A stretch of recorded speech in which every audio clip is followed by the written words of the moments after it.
नमस्ते अस्तु भगवन् विश्वेश्वराय महादेवाय त्र्यम्बकाय त्रिपुरान्तकाय त्रिकालाग्निकालाय कालाग्निरुद्राय नीलकण्ठाय मृत्युञ्जयाय सर्वेश्वराय सदाशिवाय श्रीमन्महादेवाय नमः।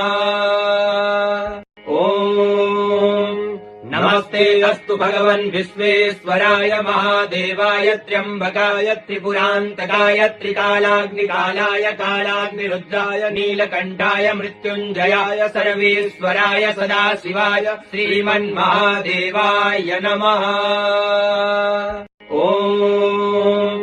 नमस्ते अस्तु भगवन् विश्वेश्वराय महादेवाय त्र्यम्बकाय त्रिपुरान्तकाय त्रिकालाग्निकालाय कालाग्निरुद्राय नीलकण्ठाय मृत्युञ्जयाय सर्वेश्वराय सदाशिवाय श्रीमन्महादेवाय